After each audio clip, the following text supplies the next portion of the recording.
يوسف وإلى حضرة الشيخ شريف هداية الله جربان وإلى حضرة بيوت شيخ سنن رحمة سوتي برابوكيان سنتم بولك غارود وإلى حضرة سيدنا ومولانا الشيخ منصور تيكادون وإلى حضرة سيدنا الشيخ حسناوي ترمي وإلى حضرة الشيخ تبغس بوان كمبو كبي جوري جانا سريبان إكلام وإلى حضرة سلطان أبو كيتا يسا عبد الفتح وإلى حضرة الشيخ عبد الجبار وأبو البصر كجابي وإلى حضرة الشيخ محمد صالح بن صدري وإلى حضرة الشيخ أحمد جوهري عمر صاحب الله تعالى سيدي الشيخ عبد القادر الجيلاني وكرامة حبيب حسين بن أبي بكر العيد رسول بطن وكرامة الشيخ بويا محمد دمياطي بن الشيخ محمد أمين البنتني تيده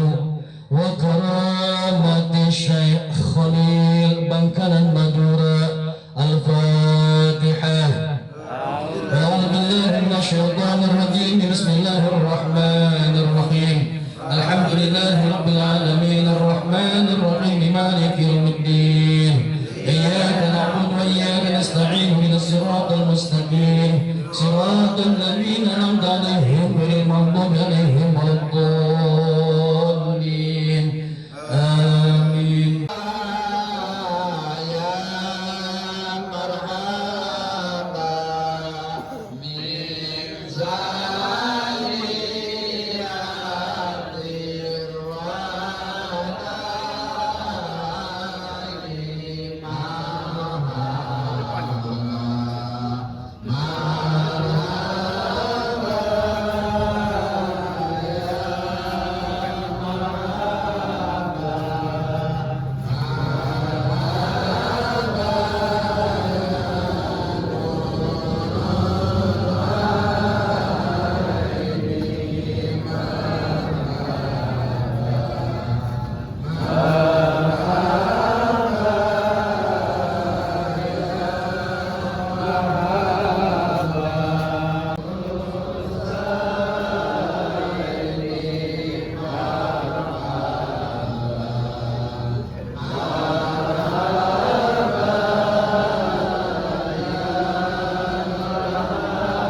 Alhamdulillahilladzi ahallan nikah wa nadaba ilaih wa harrama shifa wa wa'adal adaba alaih.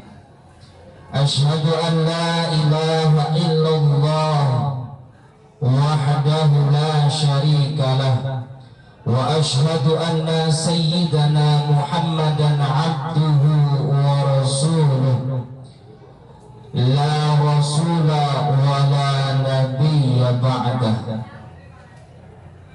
Allahumma fasalli wa sallim wa karrim wa balligh wa tarham ala sayyidina wa habibina wa syafi'ina wa karimina wa zuhrina wa qurrati a'yunina wa maulana Muhammadin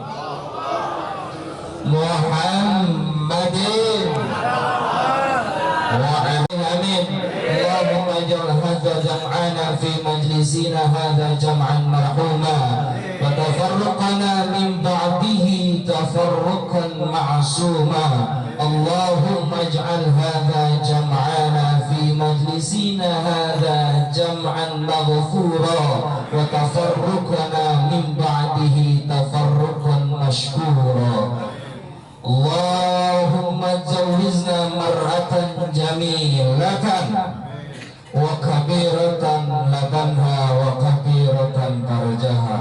Amin ya Allah ya Rabbal. Bingung nih mau ngomong apa nih.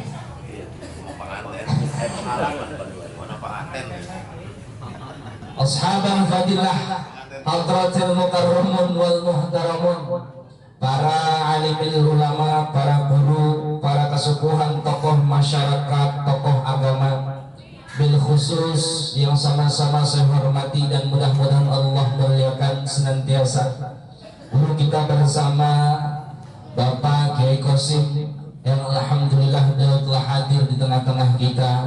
Kita doakan beliau senantiasa dipanjangkan umurnya, senantiasa diberikan kesehatan wal afiat di dalam jasmani dan rohaninya, dan mudah-mudahan keturunannya diberikan keturunan yang saleh dan salihah. Dan yang saya hormati kesepuhan kita semuanya, Abah Halim, kesepuhan kita Abah Haji Tibi, kesepuhan kita Abah Iping, kesepuhan kita Masjid Al-Nurul Hasanah dan Musola Al-Hikmah, dan juga yang saya hormati aparatur pemerintah bagian wilayah RT 022 dan juga bagian wilayah RT 08 RW 16, dan juga yang saya hormati para kesepuhan, para imam-imam musola, segenap para jamaah yang hadir pada malam hari ini. Mudah-mudahan kita musola barokah. Punten kalangkung.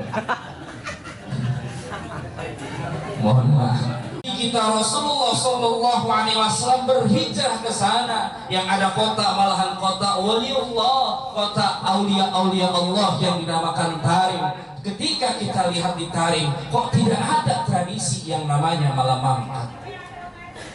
Tapi ketika kita melihat jarak yang sangat jauh dari Mekah sampai kepada Indonesia, negeri kita tercinta, 9 jam naik kapal. Sangat jauh antara Ka'bah dengan kita, tetapi kita bisa mengasimilasikan budaya dengan agama supaya budaya ini tidak bertabrakan dengan syarak. Maka guru-guru kita terdahulu memberikan satu pernyataan dan kebiasaan yang di dalamnya menjadikan kebiasaan yang sangat bagus. Man sanna sunnatan hasanatan falahu ajruha wa ajru man amila ba'dah. Siapa orang yang membuat salah satu tradisi yang bagus, yang tidak bertabrakan dengan syarak, terus dilanjut kepada keturunannya, dilanjut dengan generasi sebelumnya, maka ini semuanya yang doa kita bacakan, walaupun tidak dikhususkan, walaupun tidak diisolkan kepada si pembuat, kepada wali-wali Allah, maka insya Allah pahala yang kita laksanakan terkhusus sampai kepada guru-guru kita yang telah melaksanakan tradisi ini dari dulu. Alhamdulillah. Kok bisa Pak Ustaz tradisi yang seperti ini dinamakan tradisi yang baik? Dikarenakan tradisinya diadakan di dalamnya yaitu taklim dan thalabul ilmi.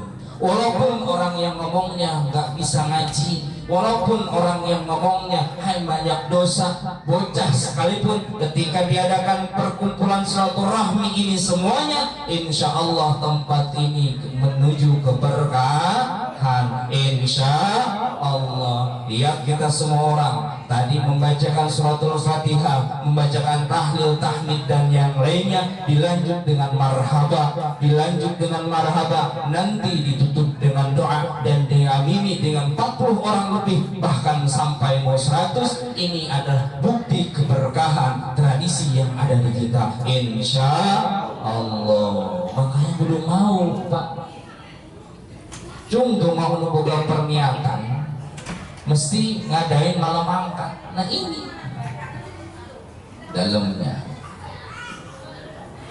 itu Pak ya, apa pada dia ngeliatin, padahal udah kenal ngeliatin terus.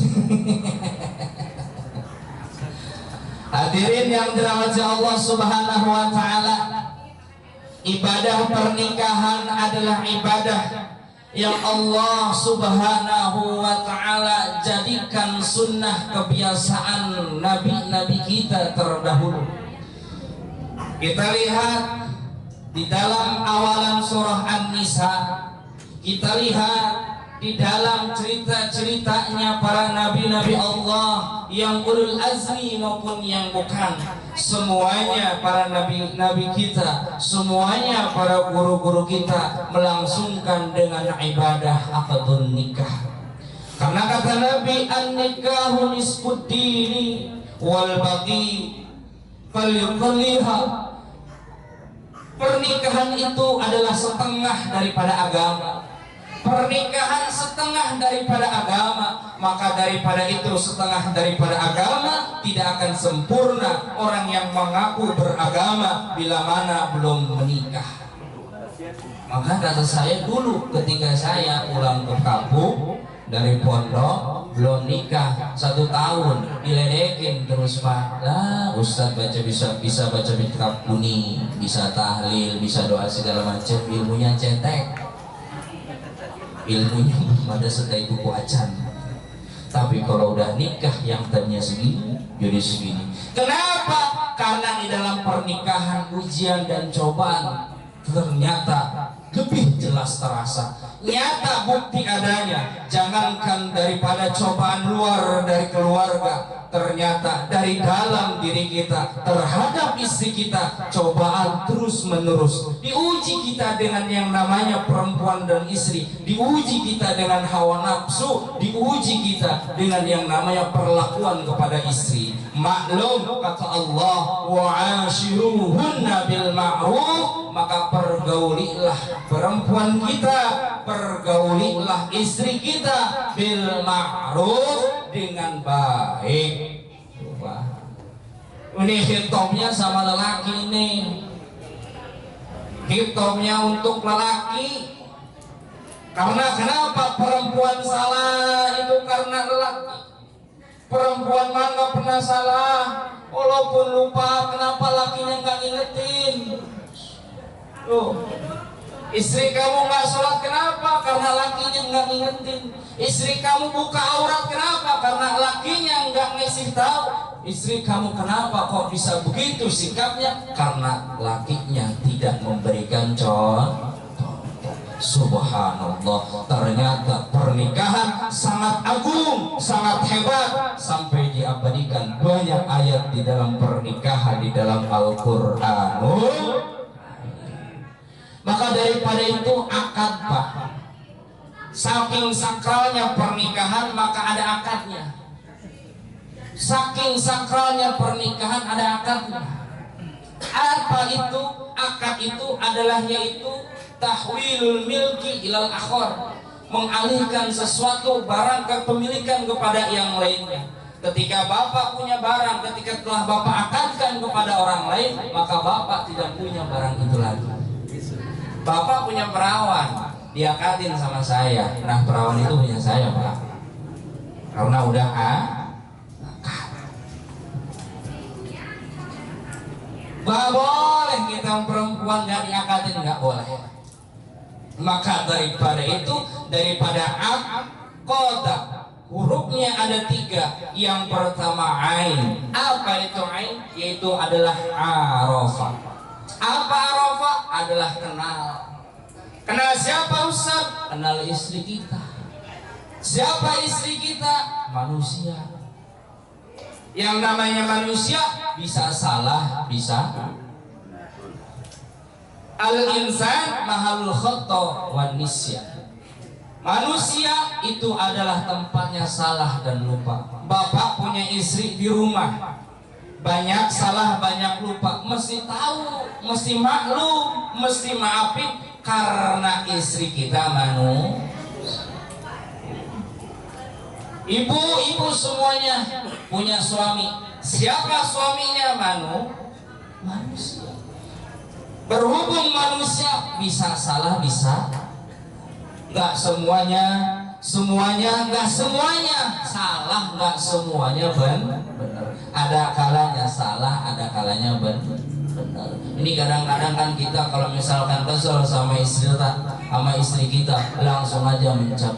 Awas lu kalau misalkan lu punya salah, gua maki-maki. Gitu bapak semuanya. Makanya berat nih Pak pernikahan, hati-hati Gusti. Kalau misalkan punya permasalahan yang mana mesti kita selesaikan, bisa diselesaikan berdua, maka selesaikanlah berdua. Kalau misalkan nanti ketika di pernikahan ada permasalahan yang tidak bisa diselesaikan oleh kita berdua, maka ketika kesalahannya ada di kita, maka istri kita mesti cerita kepada ayah kita.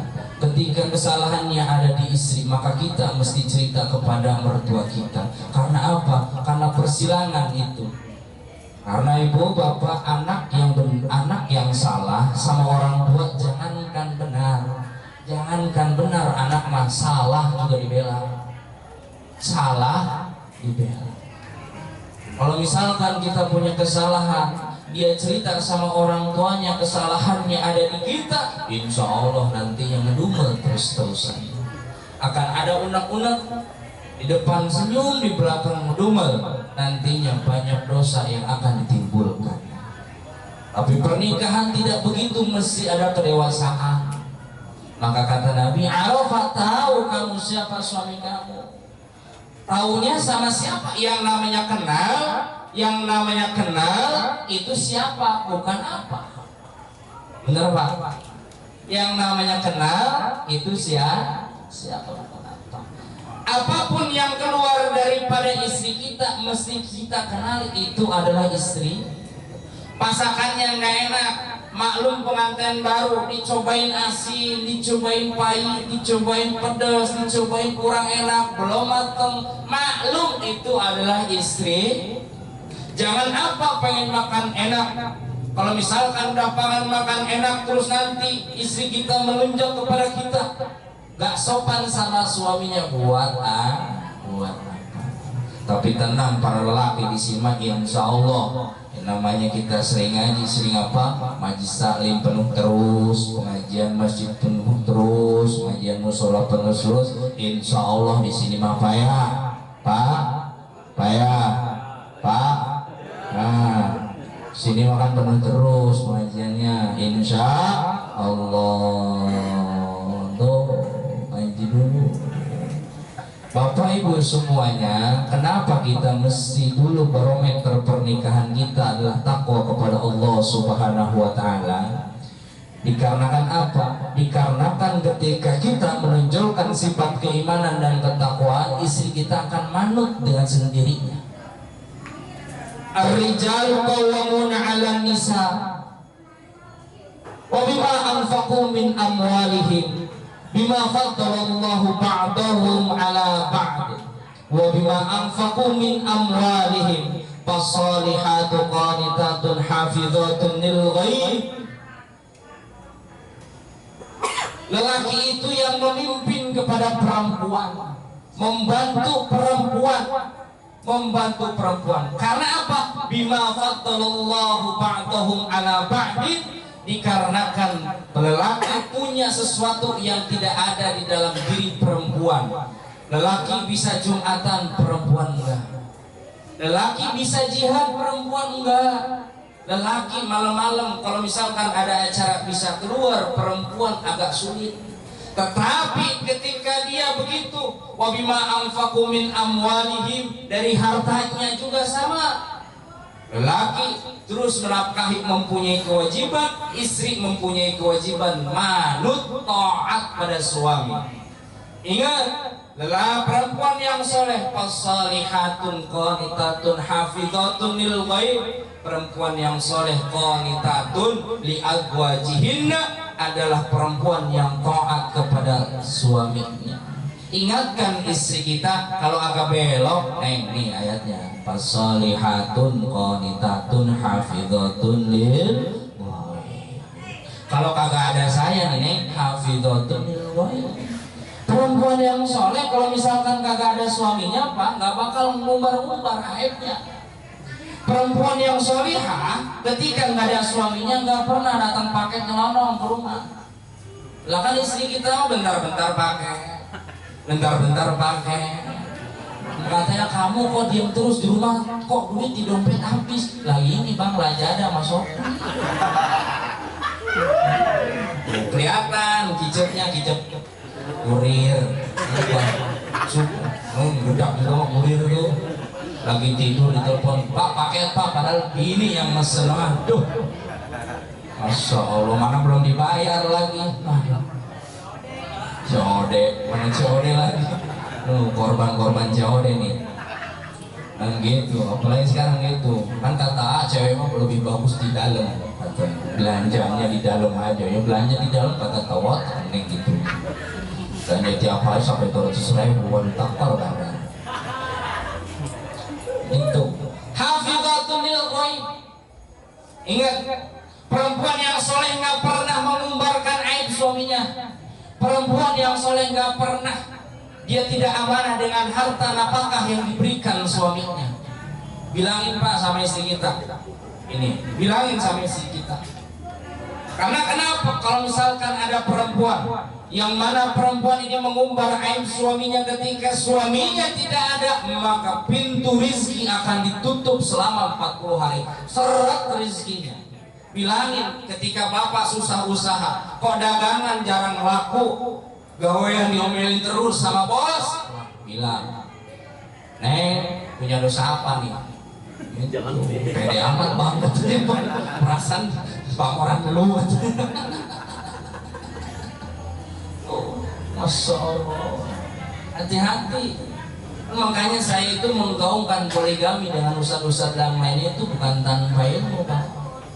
Bukan tanpa ilmu saya itu. Yang ngajar-ngajar gitu. Ya kan, kalau misalkan kita lihat sejarah Nabi kita, Nabi Muhammad SAW itu berpoligami, istrinya 9, khususiat sama Nabi 9, sama kita 4, nggak boleh dilewat kita 4, kecuali meninggal waktu, kita nambah lagi. Tapi kan Nabi mah begini, tapi kan Nabi mah begitu, Pak. Nabi punya istri, si Sayyidatina Aisyah radhiyallahu anha. Daripada Sayyidatina Aisyah itu yang tadinya Sayyidatina anak kecil umur 6 tahun dinikah oleh Nabi, baru nyatu sama Nabi umur 9 tahun dinikahi oleh ayahnya Sayyidina Abu Bakar Siddiq. Tetapi dengan gara-gara keberkahannya Sayyidatina Aisyah menikah dengan Nabi, kan fikih wanita ada di Sayyidatina Aisyah.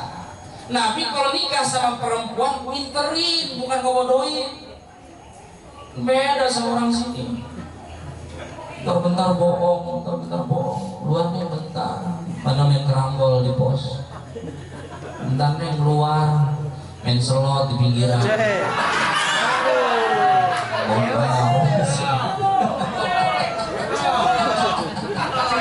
Hati-hati tuh, siapa di sini nih? Aduh, hati-hati Pak ya, jangan begitu dan kita mah. Contoh Nabi sama perempuan minterin kita itu. Nabi sama perempuan minterin, Nabi sama perempuan mencerdaskan, punya istri 9 semuanya pinter, ahli surga.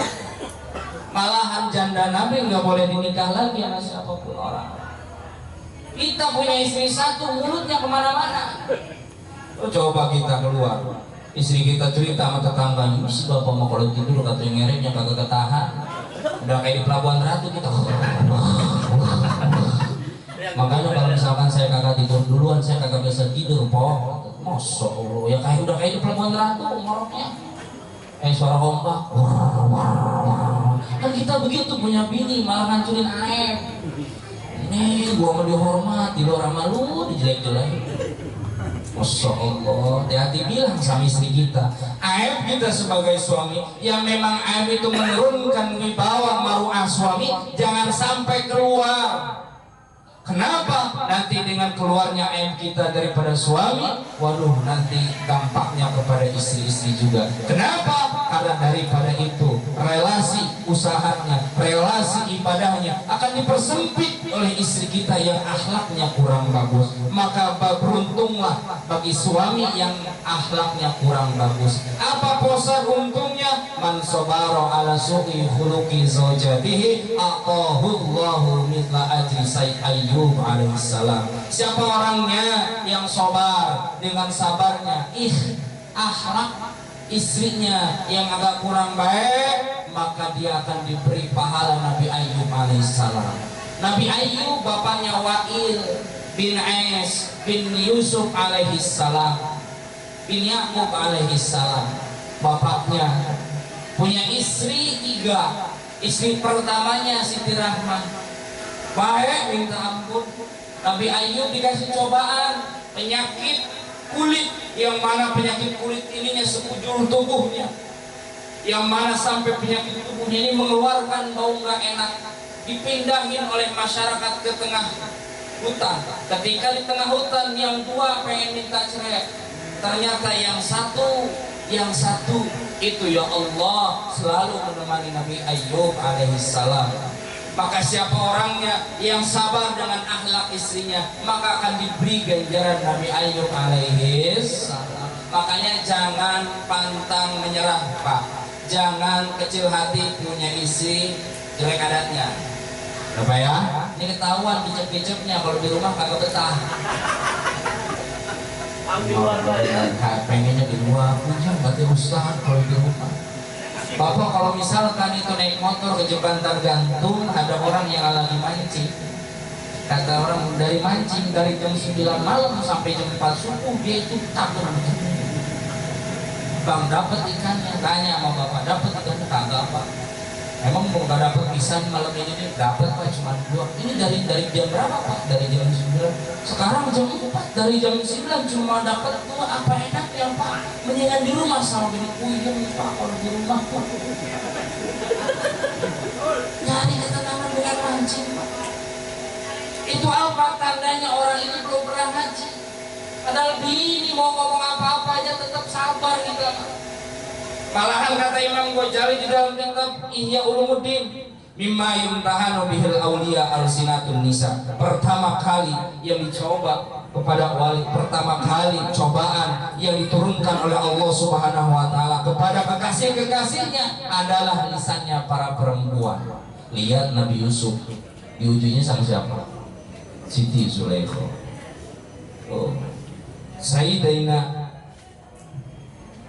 Nabi kita, Nabi besar Muhammad Sallallahu Alaihi Wasallam ketika pulang daripada perang Jamal, perang Khandaq pada waktu itu, difitnah istrinya karena antingnya, karena kalungnya jatuh di perjalanan, diambil oleh seorang lelaki dan difitnah.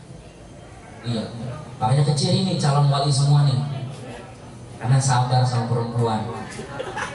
Ya, sabar aja udah, kita mau sabar pak. Nah, ain. Yang keduanya adalah qanaah. Qanaah itu apa Ustaz? Ridho dengan barang yang sedikit pak. Ridho dengan barang yang sedikit. Jangan mau banyak, kalau misalkan banyak itu cuma untuk kesombongan. Jangan ngaku kita punya barang sedikit kalau misalkan itu cukup untuk keluarga kita 2 hari 2 malam. Jangan ngaku bahwasanya kita rezeki seret kalau misalkan di rumah masih ada beras dan yang lain sebagainya. Mesti qanaah di dalam pernikahan.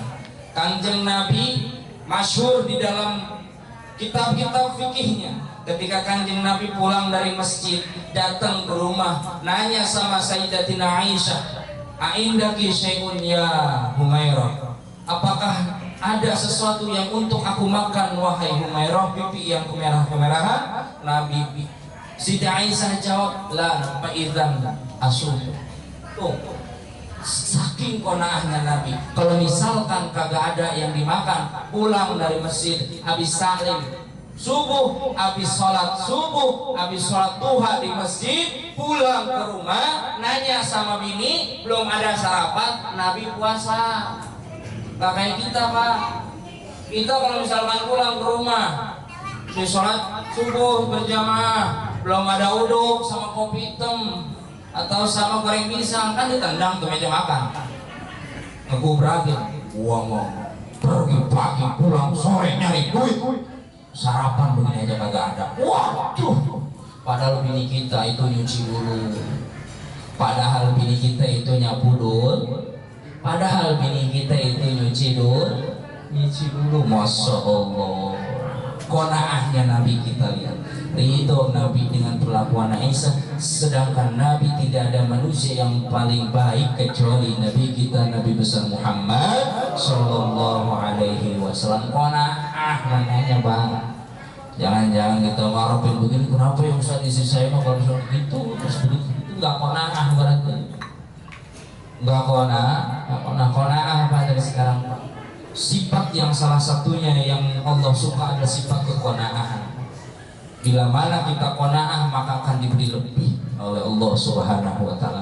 Maka akan bagus pula istrinya. Maka bila mana istrinya jelek maka akan jelek pula suaminya. Bila mana suaminya jelek maka istrinya lebih jelek lagi. Na'udzubillah summa na'udzubillah. Kalau misalkan Bapak tahu, lihat tuh katanya. Makanya kalau misalkan sekarang padahal ada istri mu'alim atau ada istri guru kita, padahal istrinya belum pernah pesantren sama sekali, tapi lihat penghormatannya. Karena suaminya baik, maka istrinya juga dihormati. Maka daripada itu, ketika kita ada sesuatu kelakuan yang jelek yang kita tonjolkan di masyarakat atau di luar yang lain sebagainya, maka akan berdampak buruk kepada istri kita. Kasihan. padahal orang-orang baik tapi istrinya itu dia gara-gara istrinya. Na'udzubillah summa na'udzubillah. Maka daripada itu tunjukkanlah daripada satu ikatan ini, ikatan yang harmonis. Jangan sampai baunya dapur kita, tetangga semua yang nyium. Jangan ada dapur bau kita, jangan sampai keluarga kita yang di jauh itu mendengar semuanya dengan keluh kesah kita. Perbaiki kepada Allah Subhanahu wa taala. Berdoa semuanya, amparkan sajadah kita, sing-singkan dengan baju, ambil air wudu. Kita tundukkan kepala kita, sujud kepada Allah Subhanahu wa taala supaya diberikan kesabaran, supaya diberikan yaitu anak yang istimewa, anak yang soleh dan solehah yang bisa nanti akan mengangkat derajat kita nanti di hari tua, insya Allah. Maka daripada itu mesti ini dibuka kembali dalam pengajian-pengajian, dalam taklim-taklim, karena sekarang nggak cukup waktunya Bapak. Nah banyak ini, itu baru akarnya belum nakahnya. Jadi cuma kalau sekarang cuma hak dunia doang Pak ya, ain, kok, dan dal. Daripada itu kita mesti tahu istri kita, jangan mengharapkan kepada apa, tapi mengharapkan تنجينا بها من جميع الأهوال والآفات وتقضي لنا بها جميع الحاجات وطهرنا بها من جميع السيئات ترفعنا بها عندك عند الطاعات وتبلغنا بها أقصى الغايات من جميع خيرات الحياة وبعد الممات. ربنا ظلمنا أنفسنا وإن لم تغفر لنا وترحمنا لنكونن من الخاسرين. ربنا ظلمنا أنفسنا وإن لم تغفر لنا وترحمنا لنكونن من الخاسرين. ربنا ظلمنا أنفسنا وإن لم تغفر لنا وترحمنا لنكونن من الخاسرين. اللهم ارحم أمة سيدنا محمد. اللهم ارحم أمة سيدنا محمد. اللهم ارحم أمة سيدنا محمد. اللهم ارحمنا وارحم آباءنا وارحم أمهاتنا وارحم أزواجنا وارحم أهلنا وارحم جارياتنا وارحم جميع المسلمين والمسلمات والمؤمنين والمؤمنات الأحياء منهم والأموات ببركة النبي صلى الله عليه وسلم وبشفاعته. اللهم لا تجعل الدنيا أكبر همنا ولا مبلغ علمنا. اللهم لا تجعل الدنيا أكبر همنا ولا مبلغ علمنا. اللهم اجعله واصل وتقبل ما قرأناه من القرآن العظيم وغني خصوصا حكية بالغة إلى من هديناهم. اللهم اغفر لهم وارحمهم وعافهم واعف عنهم. اللهم اجعل قبرهم وقبرهم روضة من رياض الجنان ولا تجعل قبرهم وقبرهم حفرة من حفار النيران. اللهم لا تحرمنا أجرهم ولا تفتنا بعدهم واغفر لنا ولهم ولإخواننا الذين سبقونا بالإيمان ولا تجعل في قلوبنا غلا للذين آمنوا ربنا إنك رؤوف رحيم. يا الله يا رحمن الدنيا والآخرة يا رحيمهما أسألك الرحمن. اللهم اكفنا بحلالك عن حرامك واغننا بفضلك عمن سواك. ومن يتق الله يجعل له مخرجا ويرزقه من حيث لا يحتسب. ومن يتوكل على الله وحسبه إن الله بالغ أمره قد فجعل الله لكل شيء قدرا. يا الله يا مقدم الأسباب ثبت يا فاتح الأبواب يا سامع الأصوات يا مجيب الدعوات يا قاضي الحاجات. اقض حاجاتنا يا الله، اقض حاجاتنا يا الله، اقض حاجاتنا يا الله. صلى الله على سيدنا محمد وعلى اله وصحبه وسلم. يقال سبحان ربك رب العزة عما يصفون وسلام على المرسلين والحمد لله رب العالمين. في سر الفاتحة. أعوذ بالله من الشيطان الرجيم. بسم الله الرحمن الرحيم. الحمد لله رب العالمين الرحمن الرحيم مالك يوم الدين. إياك نعبد وإياك نستعين اهدنا الصراط المستقيم صراط الذين أنعمت عليهم غير المغضوب عليهم ولا الضالين. يا الله بها يا الله بها يا الله بحسن الخاتمة يا الله بها يا الله بها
دعواهم فيها سبحانك اللهم وتحيتهم فيها سلام وآخر دعواهم الحمد لله رب العالمين.